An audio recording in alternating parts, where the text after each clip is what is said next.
Nestled in Oklahoma's heartland, Ardmore was the kind of place where traditional values reigned supreme, families stuck together like glue, and juicy rumors traveled at lightning speed.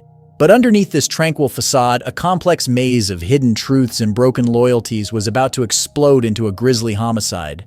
At 41, Patrick Freeman was a fixture in Ardmore's business scene. His family's legacy, Freeman Auto Sales, had been peddling cars to locals for generations, and Patrick had kept that tradition alive and kicking. Folks around town saw him as a straight shooter, the kind of guy you could trust with your life savings.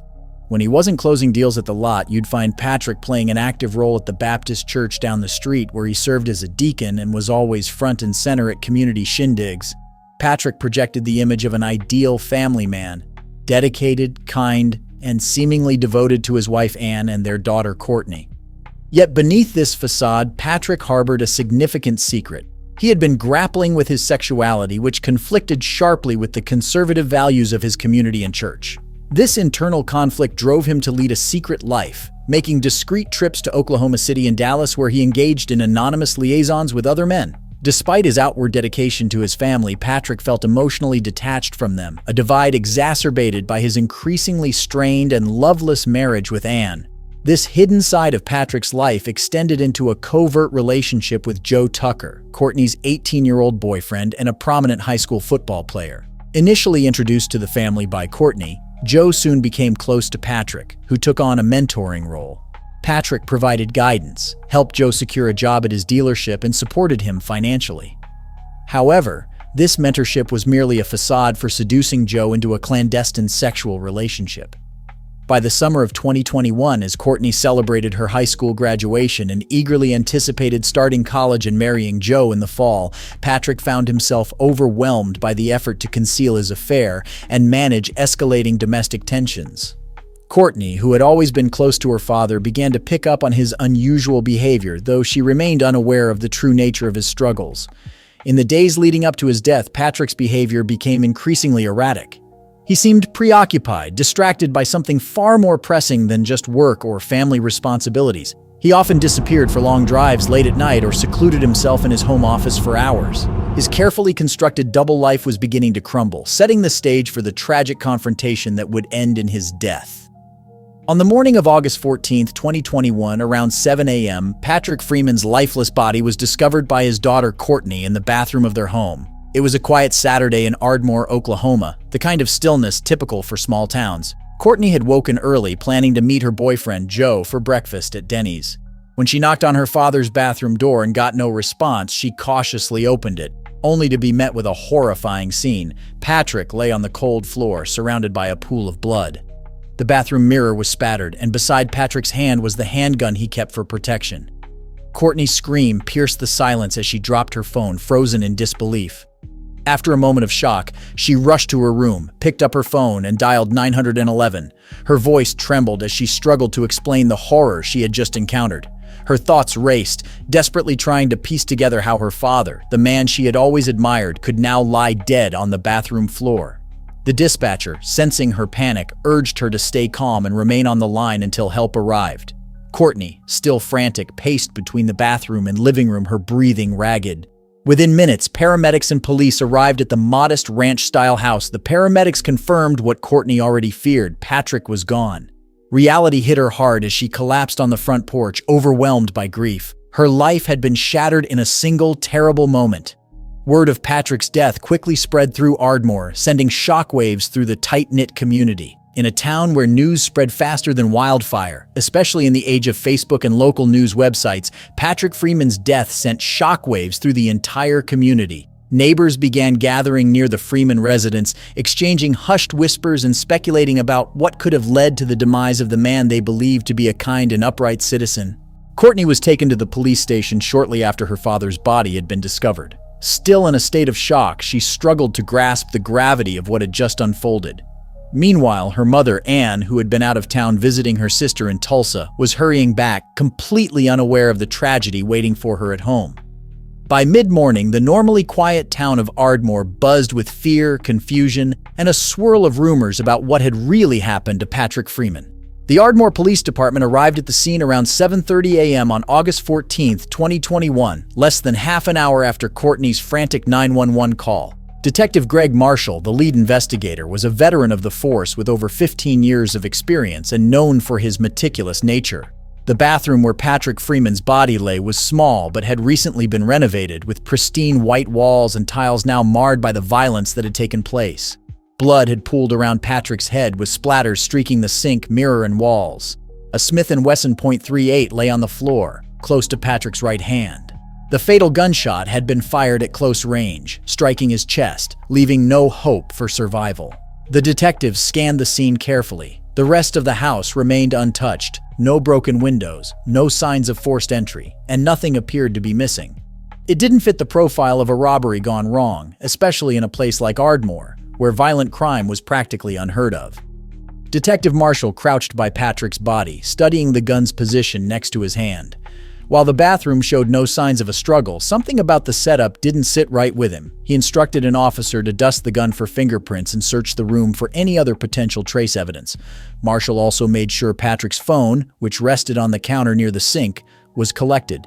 In his experience, phones often held the answers to hidden aspects of people's lives, and he had a feeling Patrick's would reveal something crucial. As the investigation unfolded, officers used luminol, a chemical that detects hidden blood, to ensure no other traces of blood were missed in the house. The only blood found was in the bathroom, leading them to believe Patrick had been killed there without being moved afterward. Crime scene photographers meticulously captured every angle to ensure no detail was overlooked. By noon, the detectives had gathered all the evidence they could from the house, and Patrick's body was taken to the coroner for an autopsy, which later confirmed that the cause of death was a single gunshot to the chest. As Marshall and his team closed up the scene, it became apparent that this wasn't just an accident or a botched burglary. There was something far more personal at play in Patrick Freeman's death. Courtney Freeman, Patrick's 18-year-old daughter, was the first to be questioned by the police. Still reeling from the shock of finding her father's lifeless body, she was brought to the Ardmore Police Department later that same morning. Detective Greg Marshall knew he had to approach this carefully. Courtney, pale and visibly shaken, sat in the small, stark interview room, her hands trembling. She had just graduated from high school, with plans to attend community college in the fall. Known for her vibrant personality and dedication to soccer, she was often spotted at the local fields in her Adidas gear. Her relationship with her father had always seemed solid, but friends had recently noticed Courtney had become more withdrawn. Marshall needed to find out why. He began softly, asking Courtney to talk about her relationship with her father. She spoke about Patrick as a hardworking man, often at the dealership, but always making time for family meals and church. As she spoke, her voice quivered, hinting at something deeper. Just days before the murder, Courtney had made a discovery that rocked her world. She had found explicit messages on her boyfriend Joe's phone, uncovering an affair between him and her father. The revelation had shattered her, leaving her torn and confused. The raw pain was clear on her face as she shared this with the detectives. She described feeling betrayed by the two most important men in her life and admitted, "I just wanted things to go back to the way they were. I didn't want to believe what I saw." Marshall listened intently, noting the clear emotional turmoil Courtney was in. The motive for her involvement in her father's death seemed possible. Anger, betrayal, and heartbreak could drive anyone to the edge. Yet, as the interview went on, Courtney insisted she could never harm her father, no matter how hurt or furious she was. Her alibi also held up. On the night of the murder, Courtney had been out with Joe, the very boyfriend involved in the affair, and they had been seen at Brahms, a local ice cream shop popular in Ardmore. Several witnesses had seen them together, and surveillance footage from the shop confirmed her presence, giving her a solid alibi for the time of the murder. Although Courtney's emotional turmoil and her recent discovery made her a potential suspect, there was no physical evidence linking her to the crime. Detective Marshall, however, sensed there were more secrets hidden within the family. The next person on the detective's list was Anne Freeman, Patrick's 39-year-old wife. Anne had been married to Patrick for 2 decades and was a well-known figure in Ardmore, recognized for her active role in the church and the community. As a stay-at-home mom, she spent most of her time organizing church events, leading Bible studies, and volunteering at the local food pantry. On the surface, Anne seemed to have it all: a devoted husband, a promising daughter, and a respected reputation in the town's conservative circles. But as detectives dug deeper into her life, they found cracks in the seemingly perfect marriage. Friends and neighbors painted a different picture of Anne and Patrick's relationship. Over the years, the couple had grown apart, with Patrick spending more time at work and Anne immersing herself in church activities. It was no secret that their marriage had lost the closeness it once had, and their relationship now seemed more like a formal arrangement than a loving partnership. 2 days after the murder, Detective Marshall called Anne in for questioning. When she arrived at the station, she looked exhausted, her face pale and her eyes swollen from crying. She wore a simple floral dress, clutching a tissue tightly as she sat across from the detectives. At first, Anne was compliant, answering questions about Patrick's daily routine and their relationship. She admitted that their marriage had been strained for some time. "We were more like roommates than husband and wife," she confessed, her voice trembling. "I don't even remember the last time we were intimate." But when the detectives mentioned Patrick's affair with Joe, Anne's entire demeanor shifted. She looked stunned, as though the revelation had completely blindsided her. It was clear she hadn't expected that.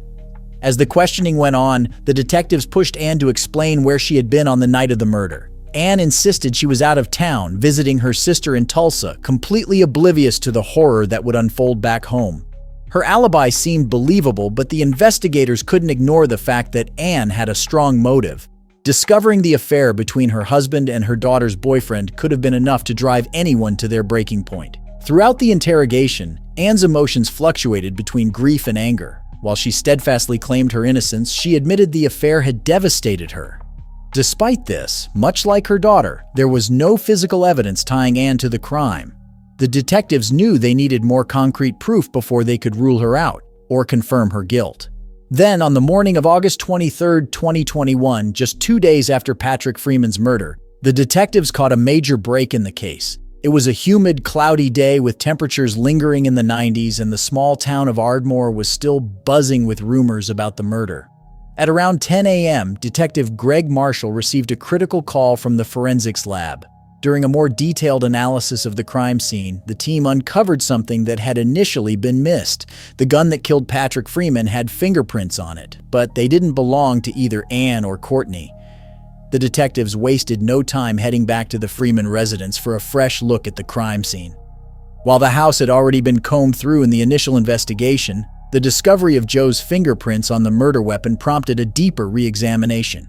Walking through the rooms, they found the bathroom still sealed off, with dried bloodstains marking where Patrick's body had been found. The Smith & Wesson revolver, which had already been logged as evidence, was now even more crucial. The forensic report linking Joe Tucker, Courtney's boyfriend, to the gun sent the investigation in a new direction. Questions began to swirl. How had Joe's prints ended up on the gun? And what exactly was his involvement in Patrick Freeman's murder? Detective Marshall remembered his first interview with Joe. The young man had been jittery, but nothing about his demeanor had raised immediate red flags. He had claimed to have been at Brahms' ice cream shop with Courtney that evening, and several witnesses had backed up his alibi. However, with his fingerprints on the gun, the detectives now knew that Joe had been closer to the crime than he let on. Realizing they needed to handle this carefully, the detectives called Joe in for a second interview. While waiting for his arrival, they began digging deeper into his relationship with the Freeman family. Patrick had acted as a mentor to Joe, offering him work at the dealership and financial help, though it had come at the cost of Joe being drawn into an illicit sexual relationship with Patrick. The affair's discovery had turned everything upside down, and now Joe was tied directly to the crime scene. This new evidence provided more questions than answers, but the detectives knew they were closing in on the truth. For the first time, they had a lead that could crack the case wide open. Joe Tucker, Courtney Freeman's 18-year-old boyfriend, quickly became the prime suspect once his fingerprints were found on the gun that killed Patrick Freeman. Known around town as a football star and a charming figure, Joe had won over many with his athletic talent and friendly personality.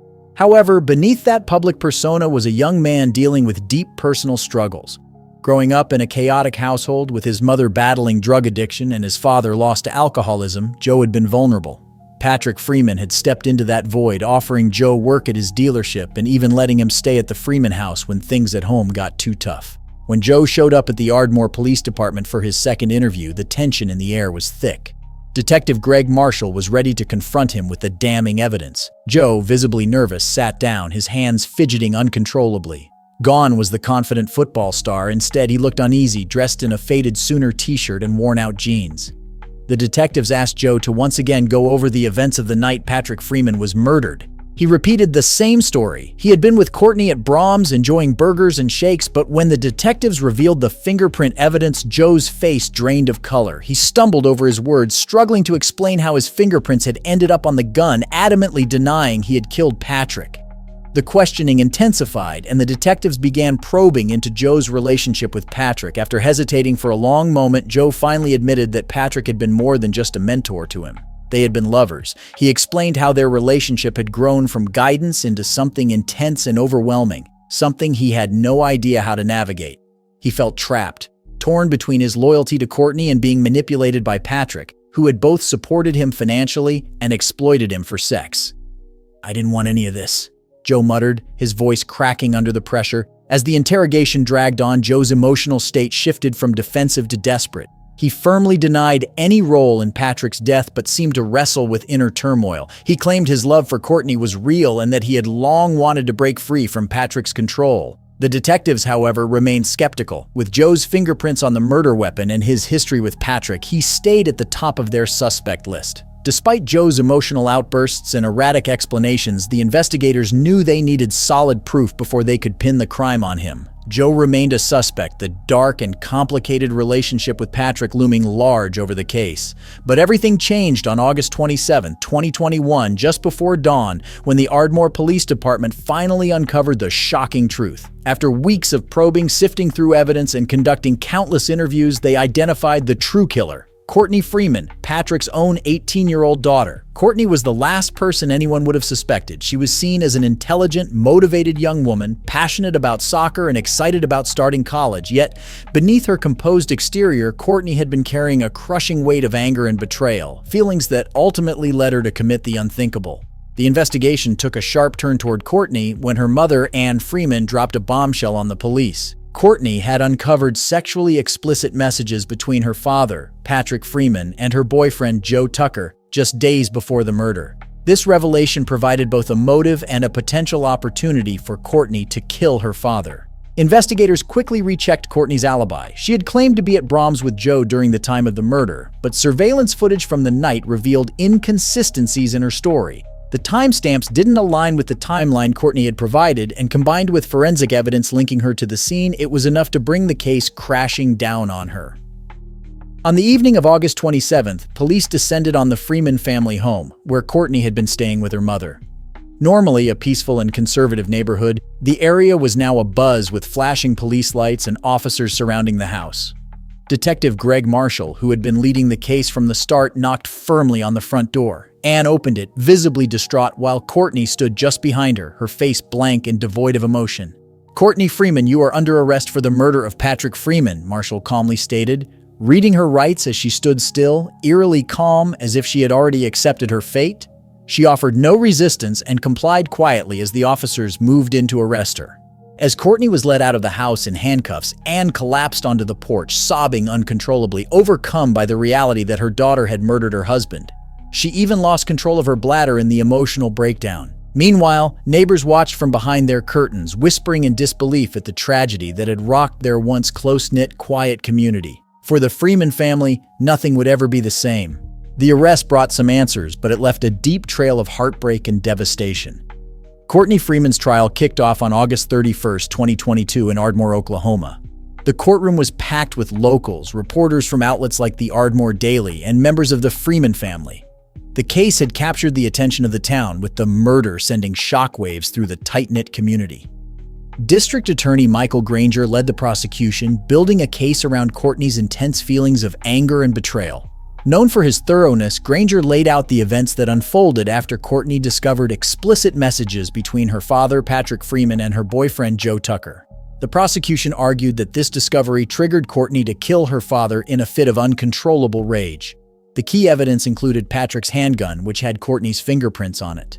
Granger portrayed Courtney as a young woman overcome by jealousy and heartbreak, leading her to lash out in a violent act. On the defense side, Courtney was represented by Lula Ray McDonald, a seasoned 72-year-old attorney renowned for handling difficult cases. McDonald countered the prosecution's narrative, arguing that Courtney acted in a moment of overwhelming emotional distress. She pointed out that Courtney had no history of criminal behavior and had always been a loving daughter until the affair came to light. According to MacDonald, Courtney's actions stemmed from a severe emotional breakdown, not a calculated act of murder. She urged the jury to consider Courtney's age and fragile mental state when weighing their verdict. Throughout the trial, Anne Freeman, Courtney's mother, sat quietly in the courtroom, her face etched with grief and confusion. The emotional toll was clear and she frequently wiped away tears. Her devastation mirrored the dual loss of her husband and the fracture in her relationship with her daughter. Courtney herself remained subdued, barely glancing at the audience or her mother during the proceedings. On September 10, 2022, the jury reached a guilty verdict for second-degree murder. The community's response to the decision was mixed. Some believed justice had been done, while others were saddened by the tragedy's outcome.